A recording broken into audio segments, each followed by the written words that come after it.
Pablo. Hablando de el tiempo en que aquí sobre la tierra, se le había terminado. Estoy para ser ya ofrecido, el tiempo de mi partida está cercano, pero una cosa, he peleado la batalla, he guardado la fe, he terminado la carrera. Lo único que me espera ahora es la corona que Dios me va a dar en mis manos. Las últimas palabras, miramos aquí, de un personaje que después de nuestro Señor Jesucristo es uno de los más influyentes en la Biblia, en la palabra de Dios, el que más cartas escribió. Y pudiéramos pensar, ¿por qué sucedería eso? Siendo que él no fue uno de los apóstoles que anduvo con Cristo. No fue alguien que haya conocido personalmente a Jesús, el apóstol Pablo. Él tuvo un encuentro con él, pero en una ocasión muy diferente. Y la persecución que se levantó en la época en que los apóstoles habían iniciado la predicación del evangelio fue precisamente cuando Dios alcanzó al apóstol Pablo, un perseguidor de la iglesia. Ahora él está hablando y está diciendo que el tiempo de su partida estaba cercano. En otras palabras, no dijo aquí se acabó todo, como suele suceder, no, ya se murió, ya lo enterramos y aquí se rompió una taza y cada quien para su casa y que Dios lo bendiga y quién sabe qué pasará con él. No, no es así con los hijos de Dios. Estaba diciendo el apóstol Pablo, me voy pero a otro lugar. Como que si se estuviera despidiendo porque se iba de viaje. Por eso es que cuando nosotros vemos la diferencia que existe, cuando nosotros hacemos una comparación, lo que es la muerte de los santos de Dios, con la muerte de aquellos que despreciaron a Dios, y notamos una gran diferencia. Una gran diferencia, la forma en que terminan aquellos que fueron ateos, anticristianos y que persiguieron a la iglesia como lo enseña la palabra de Dios. Persiguieron la Biblia, persiguieron las enseñanzas que están escritas en ella. Hay una gran diferencia en este tipo o en estos dos tipos de personas. Encontramos un abismo de separación impresionante. Por ejemplo, hubo un filósofo llamado Friedrich Nietzsche, que su ideología, su filosofía fue la que influyó precisamente al nazismo. Hitler adoptó esa filosofía, esas ideas de Nietzsche, pudiéramos decir, se las bebió, leyó sus libros y fue precisamente como llegó a creer lo que Nietzsche decía en esos libros que él escribió, que se podía crear una raza superhumana. Fue una de las ideas que más adoptó Hitler de este personaje, de este filósofo llamado Friedrich Nietzsche. Y de ahí fue donde surgió esa idea de eliminar a todas las demás razas y que se podía crear una super raza muy superior a la de los hispanos, a la de los morenos y a las de otras razas étnicas. Esa era la ideología de Hitler. Este personaje llamado Nietzsche a los 43 años, dice la historia que se volvió homosexual. Y a los 44 años lo internaron en el manicure. Bueno, así decimos en México, ¿verdad? Para que no se oiga tan feo. En un hospital psiquiátrico. Dicen que se aventaba sobre las paredes, sobre los muros, completamente fuera de sí. El hombre que Dios había dicho que Dios estaba muerto. Que Dios no existía. Murió realmente abandonado completamente, como peor que un animal. O tal vez peor, fue otro que se llamó Jean-Paul Sartre, un ateo empedernido.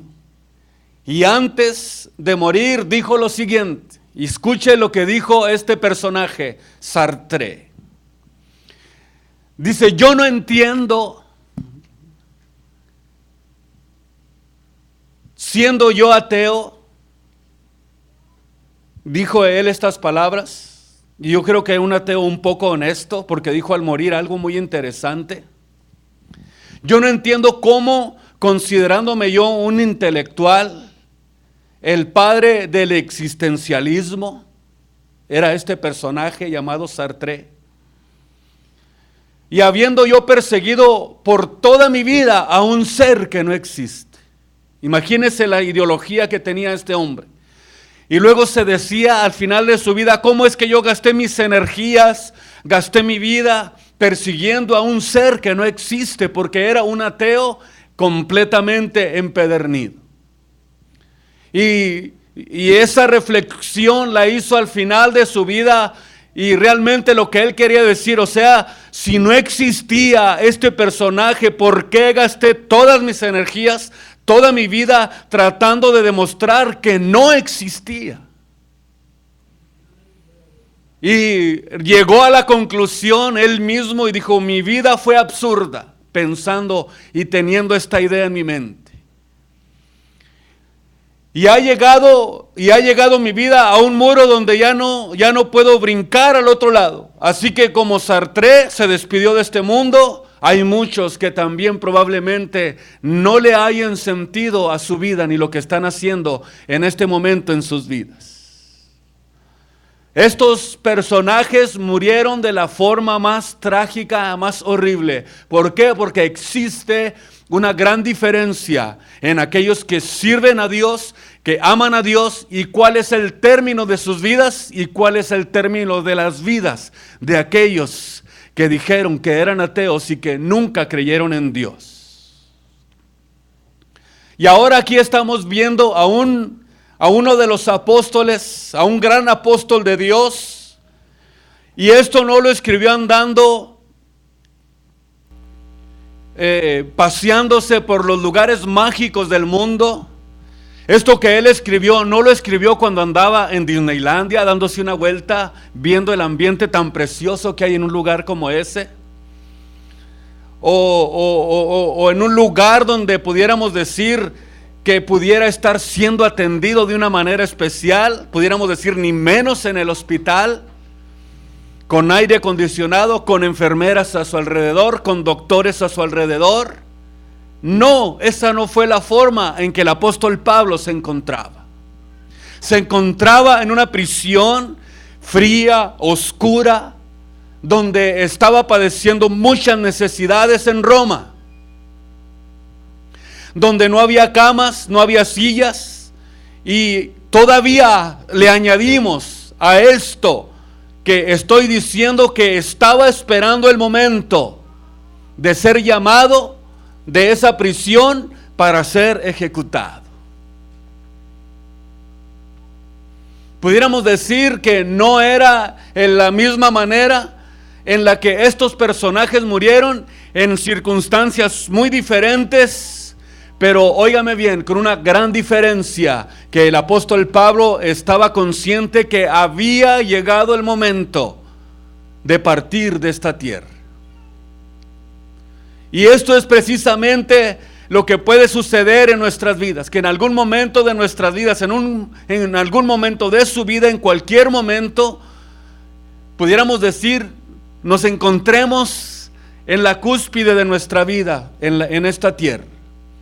Él estaba esperando que en cualquier momento los soldados romanos vinieran a su celda a llevarlo para ser ejecutado. Ya había sido dictada su muerte sobre el apóstol Pablo por el dictador y emperador romano llamado Nerón. Pablo sabía que ya había llegado el final de su vida, estaba consciente de eso, y que también había llegado el final de su ministerio, por lo cual tenía que pasar el manto a su amigo y compañero fiel Timoteo, un compañero de Pablo Y su encargo en la primera y en la segunda carta que le envía a Timoteo le dice: nunca te canses de predicar la palabra, predícala a tiempo, a destiempo, fuera de tiempo, redarguye, reprende, enseña con toda sana doctrina, porque va a llegar, dijo, el momento en que no sufrirán la sana doctrina. Era el encargo del apóstol Pablo a Timoteo. Va a llegar el momento en que ya no les va a interesar la sana doctrina. La mayoría de cristianos ya no van a oír la sana doctrina de la iglesia porque andan ocupados en campañas, en milagros, en que cayó oro del cielo, en que llueven diamantes, en que te voy a pasar el manto de poder que tengo si tú cruzas esta línea. Imagínense, todo esto vendría a suceder en el último tiempo en el que estamos viviendo. Esto es lo que estaba diciendo prácticamente el apóstol Pablo, que estarían entretenidos y tendrían deseos, tendrían comezón de oír la palabra de Dios. Y esto porque no conocen la palabra de Dios, dice el apóstol Pablo. Y como no la conocen, tienen comezón de oír algo que llame la atención, de oír cosas extravagantes, aunque no sean verdaderas, pero que sean de alguna forma muy emotivas y que levanten el ánimo de las personas. Se amontonarán, dijo el apóstol, maestros conforme a sus propias concupiscencias. Esto te encargo a ti, Timoteo, que tengas cuidado de ese tiempo difícil que viene para la iglesia. Pablo, cuando estaba escribiendo esto, realmente él no estaba amargado, no estaba desanimado, no estaba deprimido, ni siquiera por las circunstancias, ni la forma de vida en que él estaba viviendo, ni la forma en que estaba terminando su vida y su ministerio en una prisión. Qué gran diferencia podemos notar lo que sucede cuando un hijo de Dios le ha servido a Dios con todo su corazón. El día que llegue el momento de partir, lo va a hacer gozoso, feliz, sin importar el lugar donde se encuentre. Yo me imagino que el apóstol, estando solo en la prisión, a lo mejor llegaba a su mente: ¿dónde estarán todos mis discípulos? ¿Quién sabe dónde estarán? ¿Dónde están todos aquellos a los que les prediqué la palabra de Dios? ¿Dónde están aquellos que sané? ¿Quién sabe dónde estarán? Ahora el apóstol Pablo se encontraba completamente solo. Y Pablo muere en la más increíble soledad. Impresionante. En la misma soledad en la que murió nuestro Señor Jesucristo. De la misma manera, ¿cuántos recibirían bendiciones abundantes de la palabra que el apóstol Pablo predicaba? ¿Cuántos recibieron la salvación por lo que él había hecho? Sin embargo, ahora estaba solo en una cárcel, muriendo en una completa soledad. Sin embargo, Pablo habla y dice que él estaba preparado para ese momento. En otras palabras, no hubo nada que lo desalentara, no hubo nada que bajara el ánimo para seguir sirviendo, sin importar cómo estuviera el entorno donde él se estaba desarrollando en ese momento. Dijo: yo estoy preparado. Escuche esto y sígame con mucho cuidadito, porque yo estoy seguro que Dios quiere hablarnos algo a nuestras vidas y a nuestras mentes, a nuestras conciencias en esta tarde preciosa.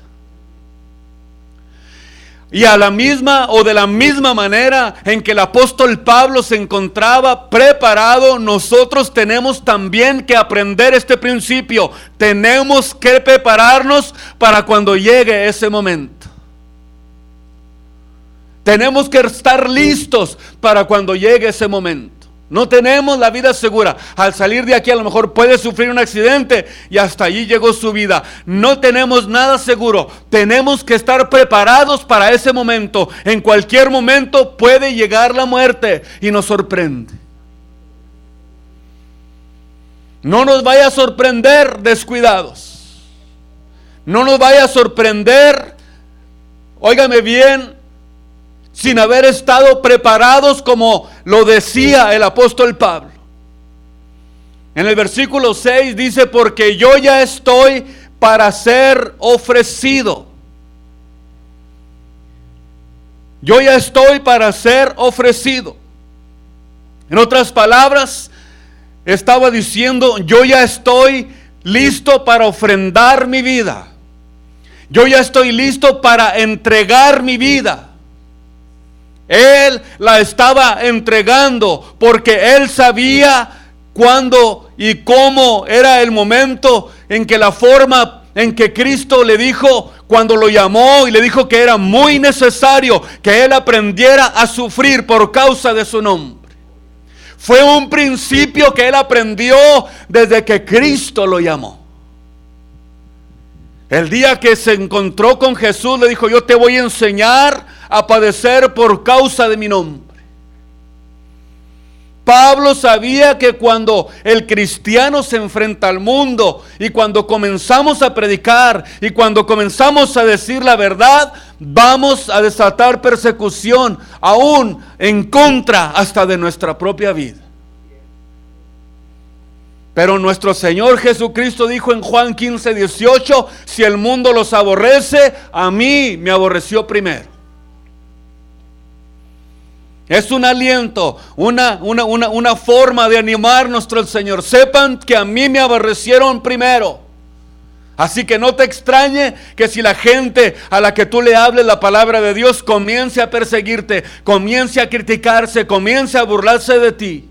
Porque forma parte de nuestro entrenamiento en el que Dios nos está preparando y nos llamó para eso.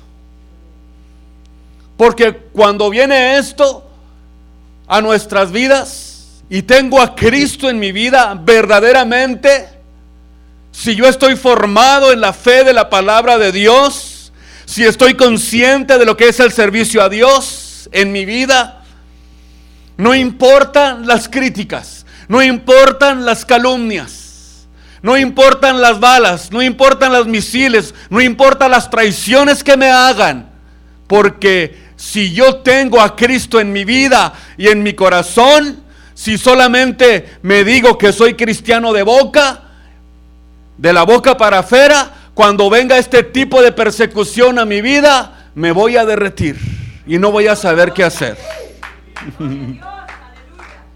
Esto es algo impresionante lo que Dios quiere hacer con su iglesia. Este tiempo la iglesia es una iglesia dormida que debe de despertar y que debe de apasionarse de Cristo. Por eso es que tenemos que entender que si verdaderamente nosotros tenemos a Cristo en nuestra vida, a Cristo en nuestro corazón, tenemos que estar preparados para cualquier situación, cualquier tempestad que se levante en nuestro entorno. Así que en esta tarde, si tú eres cristiano, piensa muy bien esto. Si tú estás dispuesto a sufrir por Cristo. Piensa si estás dispuesto a sufrir por causa de la predicación del Evangelio. ¿Sabe usted cuál era el delito del apóstol Pablo? Predicar la palabra de Dios. Ese era el delito de Pablo. Como fue el delito de Cristo, decir la verdad cuando Él se enfrentaba a los fariseos, a los saduceos y a todos los religiosos de ese tiempo. ¿Cuál era el delito de Jesús? Decirles la palabra de Dios, la palabra que lleva al reino de los cielos. Decirles la palabra que sana, decirles la palabra que liberta, decirles la palabra que Él vino a traer cuando se presentó aquí en esta tierra. Era todo el delito de estos hombres de Dios, decir la palabra de Dios. No entiendo por qué la verdad siempre es tan perseguida. No entiendo por qué si nosotros estamos diciendo lo que la Biblia dice, lo que la palabra del Señor nos habla.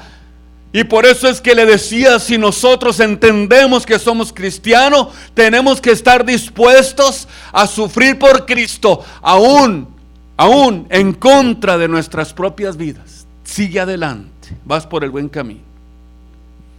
Pero si crees que no puedes ser amigo del mundo y tener un pie con Dios y el otro pie afuera, más vale que en esta tarde reflexiones y analices y te examines si estás caminando en la fe. Vamos a tomar un tiempo de reflexión para saber si estamos caminando en la fe, si estamos dentro de los planes de Dios, si estamos dentro de la voluntad de Dios.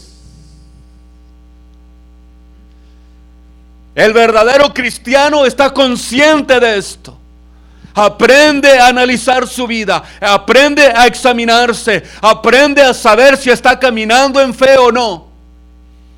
Porque si eres cristiano, te vas a enfrentar con el Espíritu de Cristo.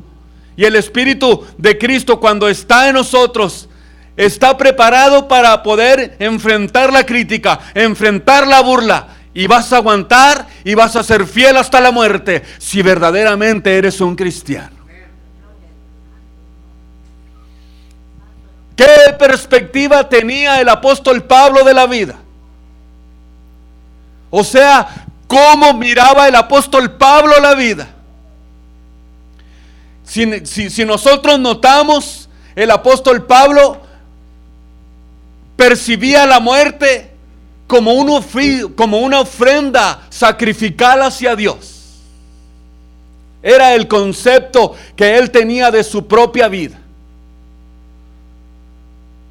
No hay pérdida, dijo el apóstol Pablo. Suceda lo que suceda, yo ya estoy preparado, voy a sacrificar mi vida y la voy a entregar a Dios. Por eso cuando usted viene a Cristo, cuando usted viene a la palabra de Dios, viene a rendirse, a derramar su vida.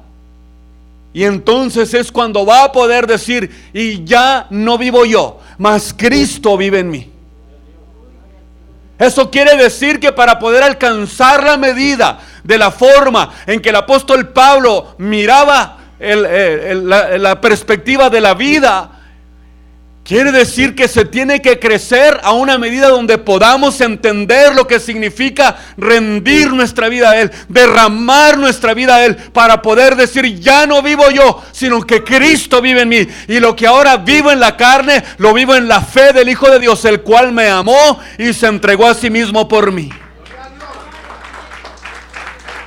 Oh, aleluya. Y Pablo, con su predicación, había desatado tal persecución que había llegado hasta el mismito emperador romano. La fama del apóstol Pablo por la predicación de la palabra de Dios. Pudiéramos decir que llegó hasta las más altas investiduras del gobierno romano. Alcanzó, óigame bien, a llamar la atención hasta, por decirlo de esta manera, hasta el presidente de la nación. Quiere decir que había algo poderoso que estaba sucediendo con el apóstol Pablo cuando él predicaba la palabra de Dios. El apóstol Juan en Apocalipsis 1:9 también habla de la misma perspectiva, de la misma manera en que el apóstol Pablo miraba su vida. Apocalipsis capítulo 1, versículo 9. Cuando dice Juan, yo Juan, vuestro hermano, escuche bien lo que dice el apóstol Juan. Cuando estaba preso en la isla de Patmos, cuando él había sido exiliado en esa isla y estaba como abandonado en esa isla, estaba solo, no había nadie con él. Estaba de alguna forma solo y abandonado, muriendo en una soledad parecida a la del apóstol Pablo.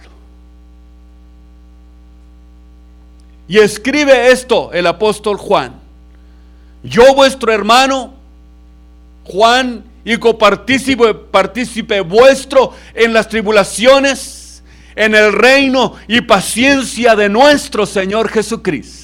Óigame bien, cómo se expresaban estos hermanos, estos apóstoles de nuestro Señor Jesucristo. Prácticamente estaban diciendo: a mí ni la muerte me asusta, porque yo tengo entendido, estoy consciente a dónde voy después de la muerte. Estoy consciente de lo que me espera después de partir de esta tierra. Solamente el cristiano que no está consciente de lo que le espera después de partir de esta tierra se asusta y se amedrenta. Y se protege y se defiende y quiere hacer las cosas a su modo, porque no ha entendido para qué lo llamó Dios.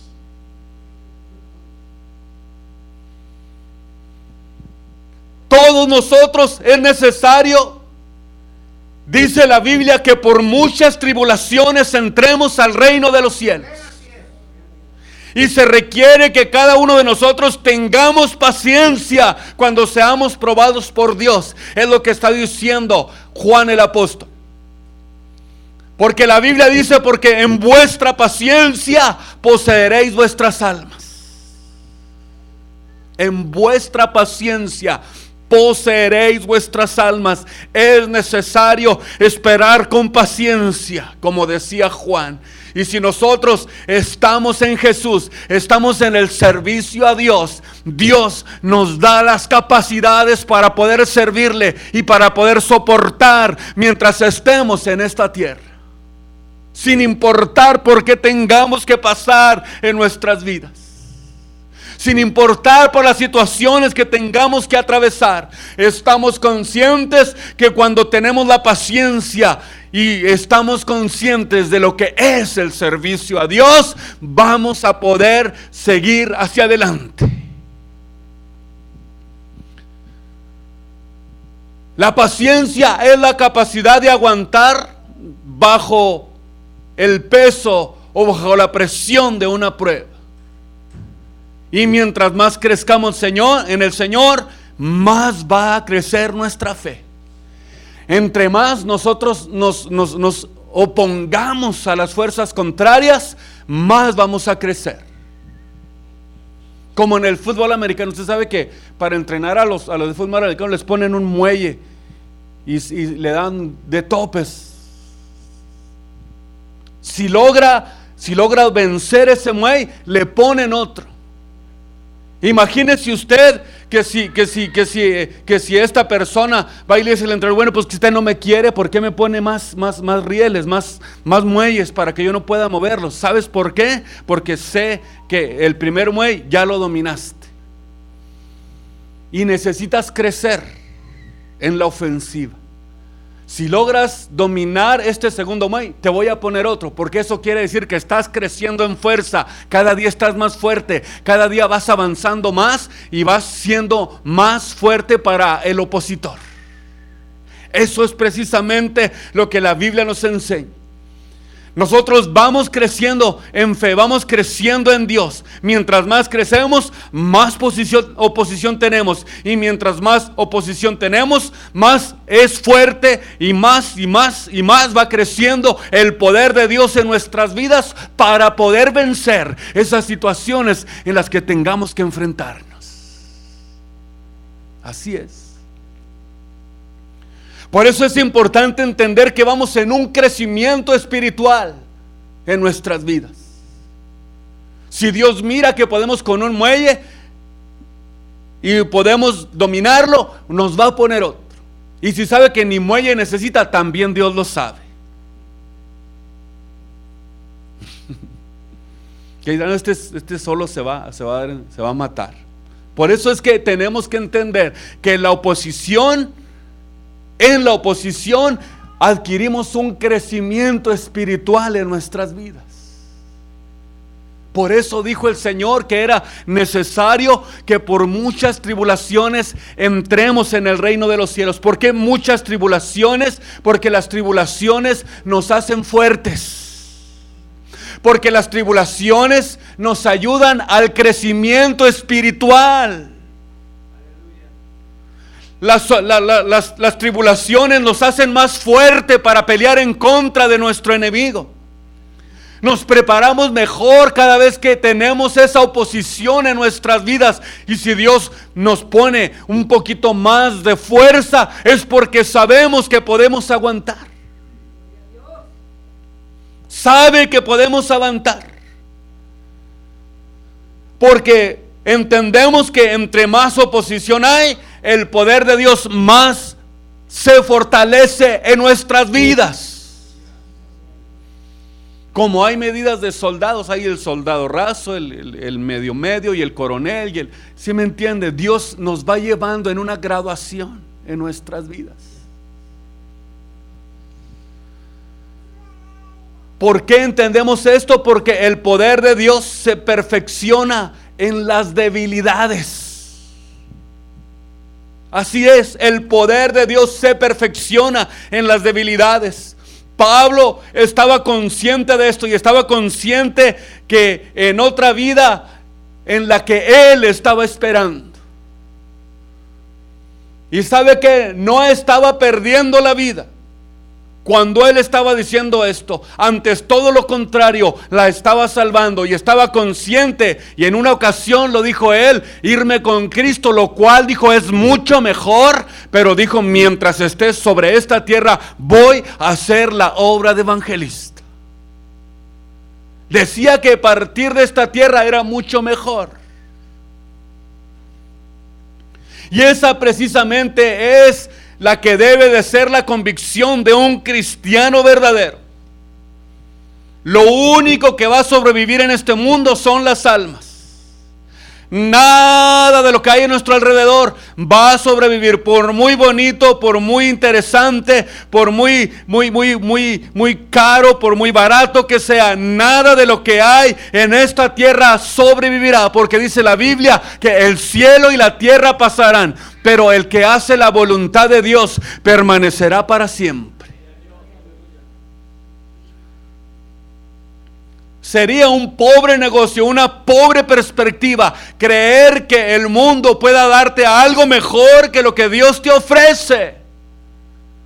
Yo no sé a veces ni cómo expresarlo, ni cómo decirlo, ni cómo tratar de dirigirme para poder mirar lo que nuestro Señor Jesucristo quiere darnos. El apóstol escribió en el capítulo 4 de Filipenses, hablando de los logros que él pudo lograr mientras estaba en esta tierra. Pudiéramos decir que este apóstol es uno de los apóstoles más preparados que había entre los apóstoles.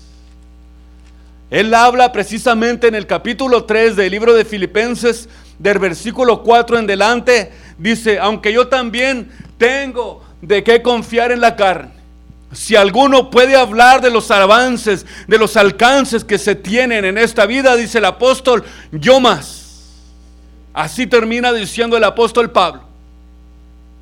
Circuncidado al 8º día, del linaje de Israel, de la tribu de Benjamín, hebreo de hebreos, y en cuanto a la ley, era fariseo.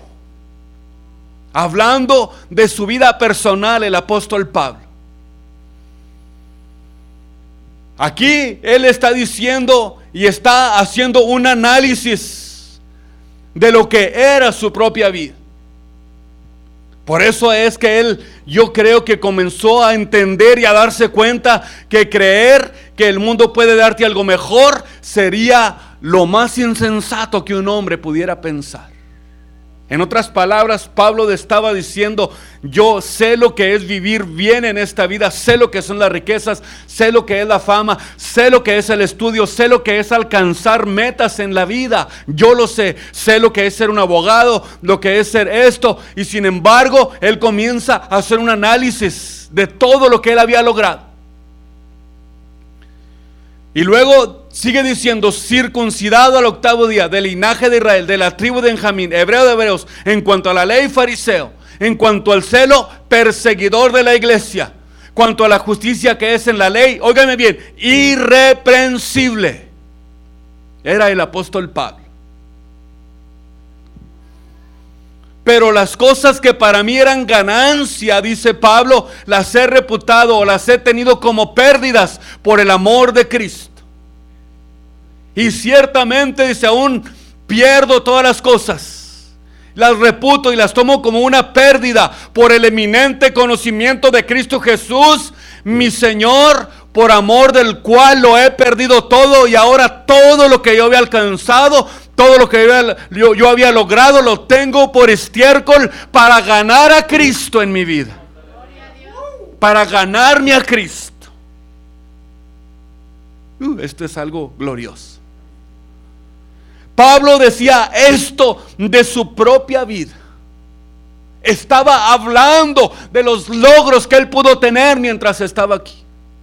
Por eso hizo claramente el énfasis: si tú crees que puedes alcanzar cosas grandes en la vida, yo más todavía que tú. ¿Cómo ves? Sabía lo que es tener todo en su mano. Sabía lo que es esta vida. Estaba diciendo Pablo esto de su propia vida, Y esto mismo fue lo que le pasó a Moisés. En Hebreos capítulo 11, 24 al 25. Podemos notar que Moisés fue un hombre que tenía todo a su alcance. Tenía todo lo que necesitaba para poder decir: ahora yo puedo entender que yo tengo al alcance de mi mano aún todo el poder del mundo. Pero dice que hecho ya grande, rehusó ser hijo o llamado hijo de la hija de Faraón. Comienza el relato de lo que sucedió con Moisés. Pudiéramos entenderlo que Moisés prefirió unas mejores riquezas que las riquezas del mundo. ¿Sabe usted cuál era la posición que Moisés iba a adquirir cuando Faraón muriera? Iba a tener completamente el reinado. Él estaba en el palacio de Faraón, y si moría, Moisés iba a tomar su lugar. Él es el que subiría al trono. Tenía lo mejor.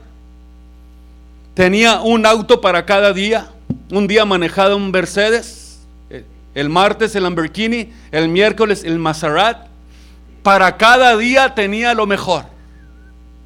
Tenía un closet de los mejores trajes que hay en el mundo. Escuche bien lo que está diciendo el apóstol aquí de nuestro amado hermano Moisés. Escúchelo con mucha atención y piense usted, si usted puede medirse con un hombre como Moisés, con todos los logros que había tenido en su vida, lo que tenía al alcance de su mano. Aquí estoy tratando de describir lo que realmente estaba sucediendo en la vida de Moisés. Pero llegó el momento en que tenía que decidir a quién servir. Y ese momento te va a llegar a ti, te va a llegar a mí, va a llegar a nuestras vidas. El momento en que tendremos que decidir a quién queremos servir. Va a llegar ese momento a nuestras vidas. Y cuando Moisés consideró todo lo que el mundo le ofrecía, rehusó, dice la Biblia, ser llamado hijo de la hija de Faraón. En otras palabras, despreció el trono, despreció la corona, despreció las riquezas, despreció todo lo que le ofrecía Egipto. Y luego dice el versículo 25, que tuvo, óigame bien, escogiendo antes ser afligido con el pueblo de Dios que gozar de las comodidades temporales de pecado. ¿Por qué esto tuvo que hacerlo Moisés? Porque él hizo una evaluación exacta, una evaluación precisa de lo que es las riquezas del reino de los cielos, las riquezas de las comodidades temporales del pecado y las riquezas de la gloria de Dios. Y tuvo Moisés por mucho más grandes riquezas ser afligido. Escuche la palabra que está diciendo la Biblia. Prefiero ser afligido por la causa de Cristo que de gozar de las comodidades temporales del pecado. Este sí era un verdadero cristiano. Dice que prefirió ser afligido con el pueblo de Dios. Y escuche bien lo que dice el siguiente versículo, teniendo, escucha esta palabra porque es riquísima para su vida, teniendo por mayores riquezas. Y él sí que sabía distinguir las riquezas porque tenía el oro en sus manos.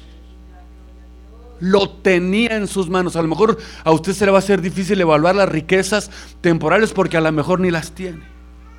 Pero él sí supo evaluarlas. Estamos hablando de alguien que tenía los centenarios en su mano, coronas de oro, riqueza abundante. ¿Cómo se los digo? ¿Cómo se los digo? ¿Cómo se los digo? Quiero que me entiendan en esta tarde preciosa. Quiere decir que aquí estaba diciendo que las riquezas que él había preferido eran mejores. Las riquezas que él había preferido eran más preciosas, más abundantes, más reales. Estaba diciendo, esto es lo real, esto es lo que vale la pena. ¿Qué importa que allí no me falte nada, que esté a mi alcance la corona del reinado? ¿Qué importa que esté el trono allí? Yo quiero mejor riquezas verdaderas, reales, auténticas, que temporales, que no valen nada, porque se van a acabar. Se van a acabar cuando se acabe la tierra.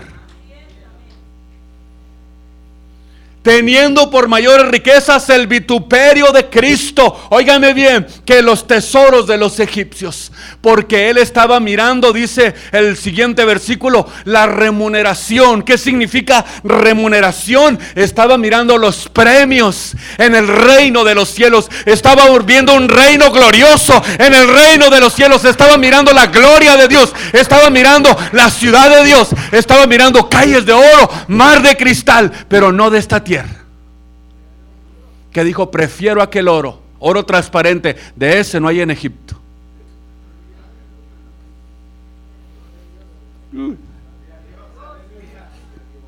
¿Qué les puedo decir? ¿Qué puedo decirles en esta tarde? Miraba la recompensa. Por eso es que tendremos que entender que el diablo siempre controla toda la apariencia de este mundo. Y cuando soltamos completamente lo que el diablo nos ofrece, nos damos cuenta que solo produce vaciedad de espíritu, tristeza, vanidades ilusorias, cosas que no llenan el alma, no la llenan, no la satisfacen. ¿Sabe por qué? Porque no fuimos creados para las cosas que hay en este mundo. Ni tampoco fuimos criados para que las cosas que hay en este mundo nos den la satisfacción que necesitamos para poder entrar al reino de los cielos. Fuimos creados para Dios, fuimos creados para que Él habitara en nosotros, fuimos creados para que su gloria esté en nosotros. Así es. Y mientras no nos conectemos con Dios, y mientras no sea Dios el centro de nuestra vida, viviremos con lo mejor de este mundo, pero eso sí, vacíos de Cristo. Podemos tener lo mejor de este mundo, pero lejos de gozar de Dios. Vacíos, disfrutando de las cosas temporales. Cristo le dijo a la samaritana, vas a volver a tener sed, ingrata. Vas a volver a tener sed. Porque la felicidad no está en las personas. 5 han caído en tus redes y ninguno te ha hecho feliz. Ni Chencho, ni Pancho, ni Felipe. Nadie te dio la felicidad porque creía que ahí estaba la felicidad.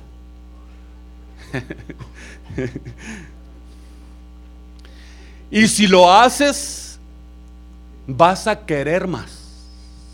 Se van a convertir en 6, 7 o a lo mejor hasta en unos 8. vas a volver a tener sed. Necesitas encontrar la fórmula para saciar lo que hay dentro, para saciar tu alma, para saciar tu vida, para saciar tu corazón. La felicidad no nos la dan las personas. No está ahí la felicidad. Lo que tenemos que hacer es entender el plan de Dios para nuestras vidas. En Efesios en Filipenses donde estamos, vamos a leer el versículo 10, 3:10. Algo muy importante que tendremos que aprender ustedes y yo en esta tarde, y con esto voy a terminar. Filipenses 3:10. A fin de conocerle a Dios. O sea, vamos a ver, a fin de conocerle. O sea, mientras tú no lo encuentres a Él, no vas a saciar tu sed. No vas a tener paz, no vas a tener felicidad, no vas a disfrutar de la vida, no vas a entender el plan de Dios. El punto es conocerle. Y dice Juan 17:3, esta es la vida, que te conozcan a ti, al solo Dios verdadero. ¿Qué es ser cristiano?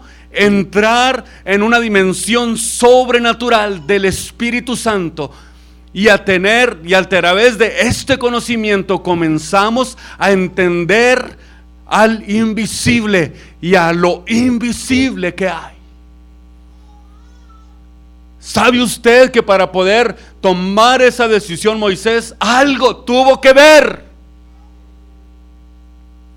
No le llegó como un vientecito, no, él sabía perfectamente, algo había visto, algo había sucedido en su vida, algo estaba pasando en su ser que pudo entrar a esa dimensión sobrenatural del Espíritu Santo para poder entender y conocer los planes de Dios.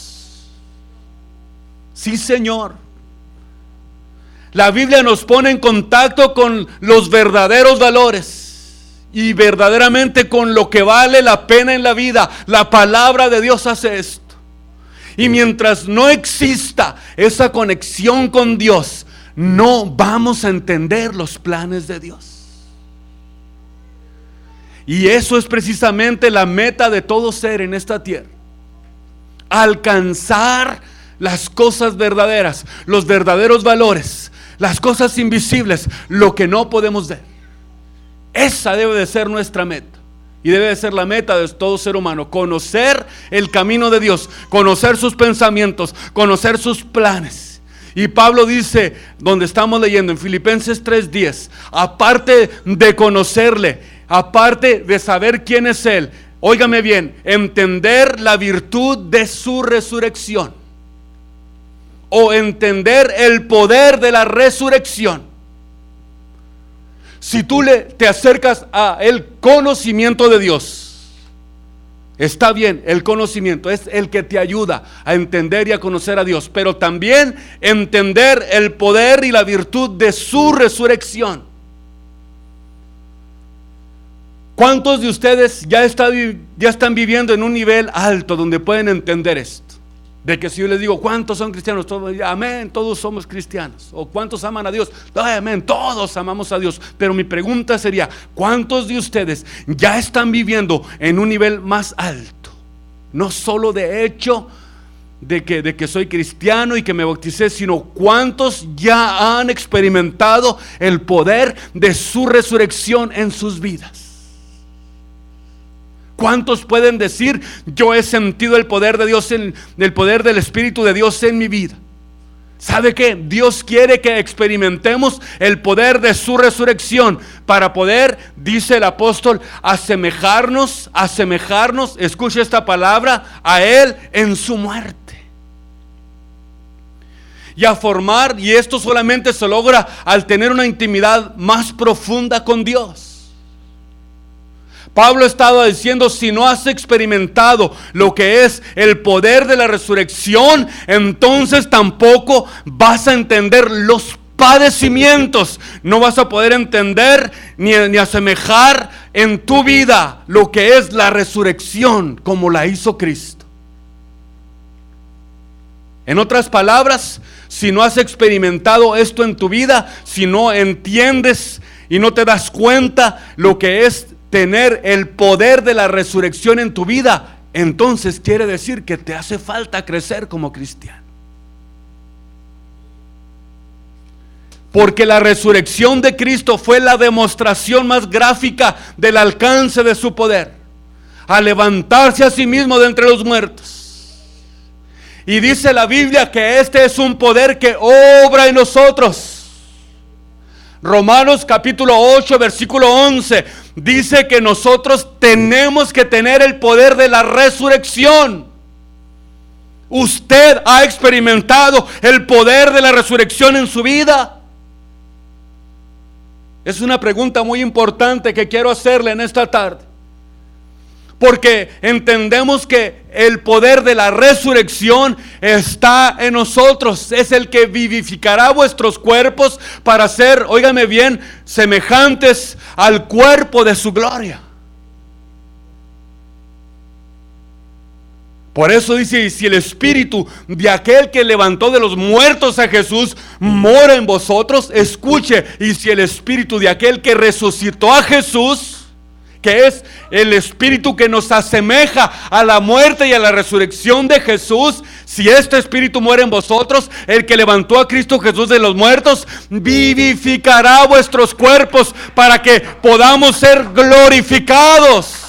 Ese poder viene de adentro, no viene de afuera. Viene de adentro. Y en el versículo 9, capítulo 8, termina diciendo el apóstol, y si no tienes, escuche bien, 8:9, capítulo 8, versículo 9, y si tú no tienes el Espíritu de Cristo, no eres de Él. Impresionante lo que la Biblia nos enseña.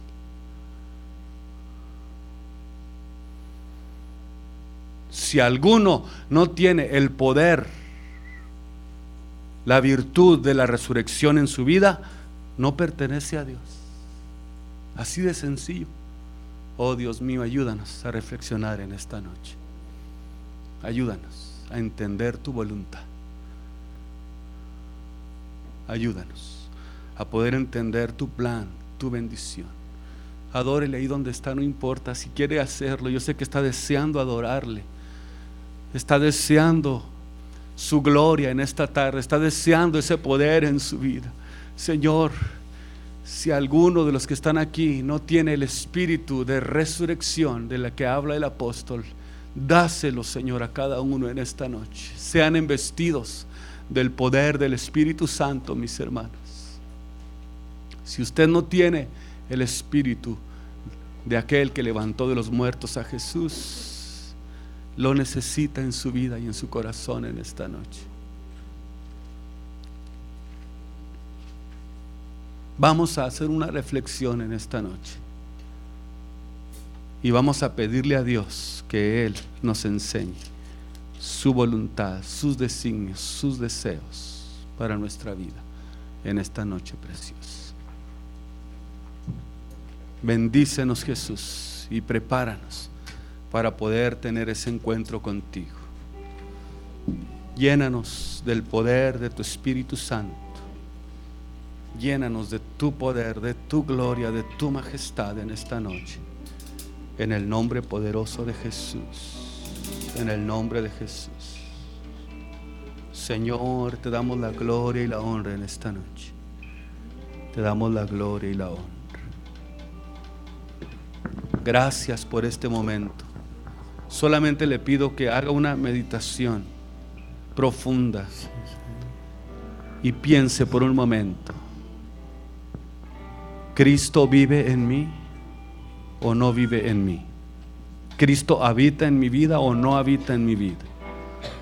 Si habita Cristo, ahí está el poder de la resurrección, el que nos asemeja a la resurrección de Jesús en su muerte.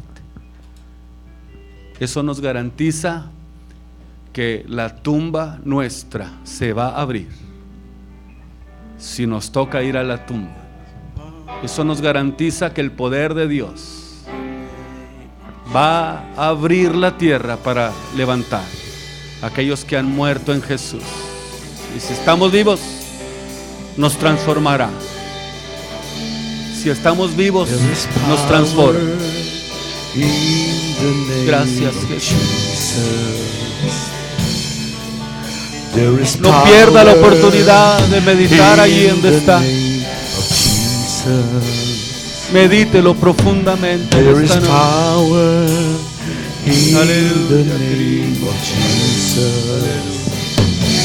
To break every chain, break every chain,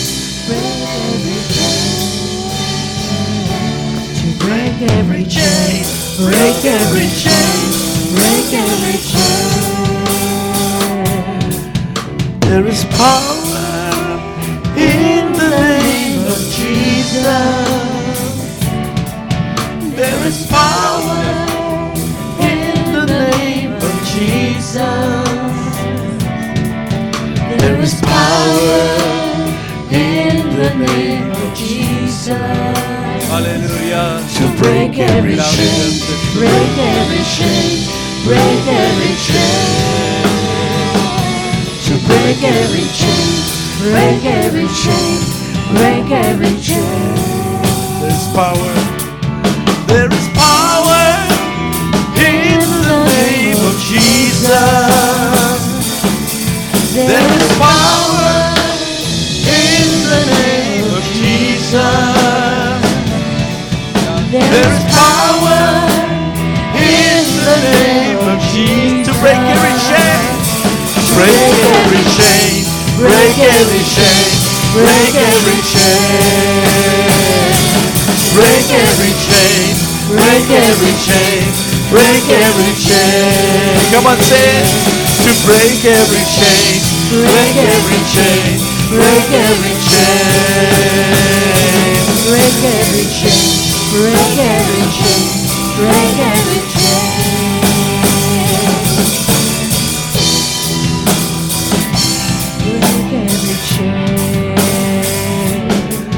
There's an army rising up. There's an army rising up. There's an army rising up. To break every chain, break every chain, break every chain. To break every chain, to break every chain, to break every chain. Break every chain, break every chain, break every chain. Hay poder en el nombre. Hay poder en el nombre de Cristo. Hay poder en el nombre de Cristo. Hay poder en el nombre de Cristo. ¿Para qué? Para cadenas romper, cadenas romper, cadenas romper. Para cadenas romper, cadenas romper, cadenas romper. Para cadenas romper, cadenas romper, cadenas romper. Hay poder en el nombre. Hay poder de Cristo. Aleluya. Gracias, Jesús. Hay poder en el nombre de Cristo. Aleluya. Hay poder en el nombre de Cristo. Díselo. Hay poder en el nombre de Cristo. Aleluya. Para cadenas romper, cadenas romper, cadenas romper. Para cadenas romper, cadenas romper, cadenas romper. Para cadenas romper, cadenas romper, cadenas romper. Oigo cadenas caer, cadenas caer, cadenas caer. Oigo cadenas caer, cadenas caer, cadenas caer. Oigo cadenas caer, cadenas caer, cadenas caer. Oigo cadenas caer, cadenas caer, cadenas caer. Oigo cadenas caer, cadenas caer, cadenas caer. Aleluya, gracias Dios, gracias Dios. Gracias a Dios. Yo sé que a lo mejor me extendí un poquito, pero espero que hayan disfrutado de la palabra de Dios, porque tenemos otra actividad muy importante que hacer. Vamos a tener la presentación de un niño en esta tarde. Y les voy a pedir que pasen para acá a los papás. Y si tienen familiares que los acompañen, también pueden pasar para acá. Vénganse. Quiero hablar un poquito acerca de la presentación de los niños. Para aquellos que desean presentar a su hijo al Señor. Pásenle, los abuelos sí vinieron, ¿verdad? Acompañen a sus hijos y a su nieto en esta ceremonia tan importante, ¿verdad? Para sus vidas. ¿Pueden ponerse aquí de frente, hermano? Por favor.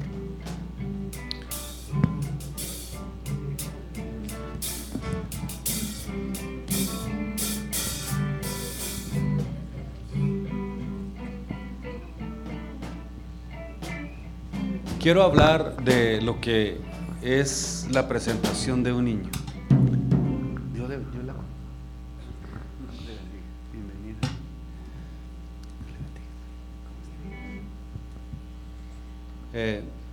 Al dedicar a un niño, estamos reconociendo la soberanía de Dios, no solo sobre el niño, sino también sobre sus padres.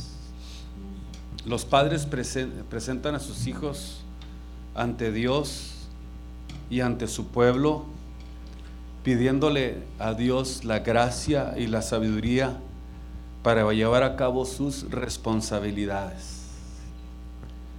Los padres también se acercan orando a Dios para que sus hijos, algún día ellos también, confíen en Jesús como su Salvador para el perdón de sus pecados. En Deuteronomio capítulo 6, versículo 4 al 7, dice: Oye Israel, Jehová nuestro Dios, Jehová uno es. Y amarás a Jehová tu Dios de todo tu corazón, de toda tu alma y con todas tus fuerzas. Y estas palabras, fíjese cómo dice, que yo te mando hoy estarán sobre tu corazón y las repetirás a tus hijos y hablarás de ellas estando en tu casa, hablando de lo que es en el hogar, estando por el camino, al acostarte y al levantarte. Quiere decir que sí es una responsabilidad muy importante. Aquí notamos que lo primero que nos ordena a los padres es amar a Dios. Si nosotros realmente deseamos que nuestros hijos lleguen a amar y servir a Dios, su vida, o sea, la vida de los padres, debe de ser un ejemplo para que ellos puedan seguir nuestro camino. Lo segundo que dice Deuteronomio es que deja claro que debe de enseñar a los hijos, a los niños, esta responsabilidad que les pertenece a los padres, que deben de enseñarles.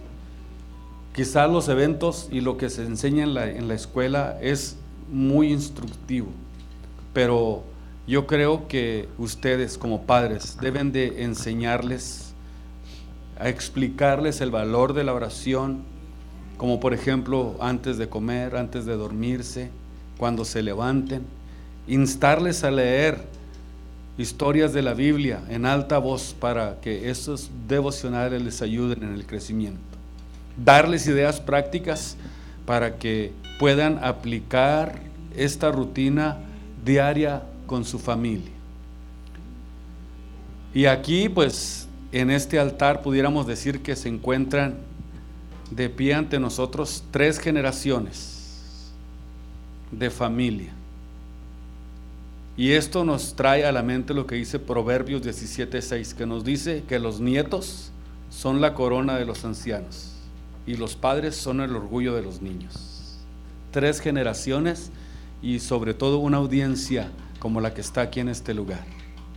Por eso en esta tarde Omar y Claudia confiamos en que el paso de fe que están tomando hoy hará que Evan se sentirá orgulloso por sus acciones y por su estilo de vida.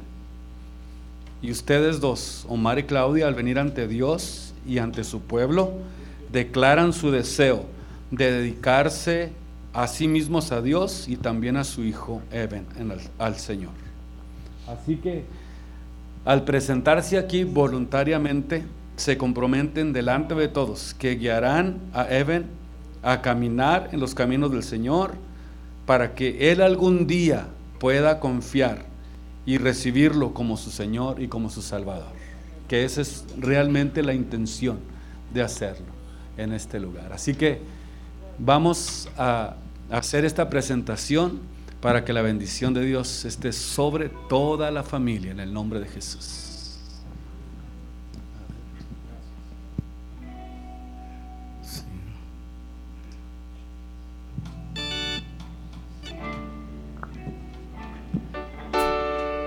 Nítido rayo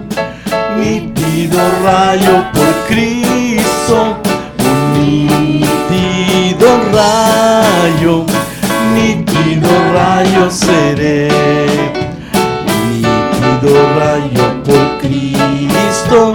Quiero siempre ser, A Cristo quiero acercarme en mi temprana edad. En el nombre poderoso de Nítido rayo, gracias Señor por rayo ese por compromiso glorioso Cristo. que estos padres están haciendo. Nítido rayo seré, hoy siempre quiero entregar mi temprana edad. hoy siempre quiero amarle y hacer su voluntad. Un nítido rayo por Cristo. Un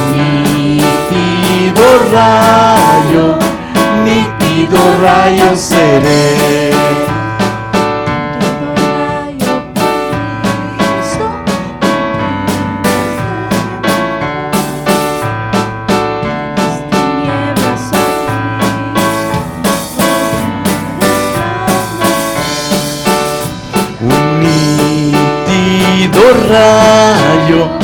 Nítido rayo por Cristo, nítido rayo seré. Un nítido rayo por Cristo, un nítido rayo seré.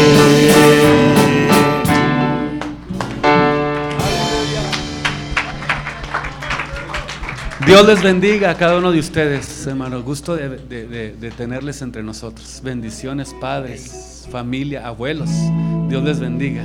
Es un placer verles.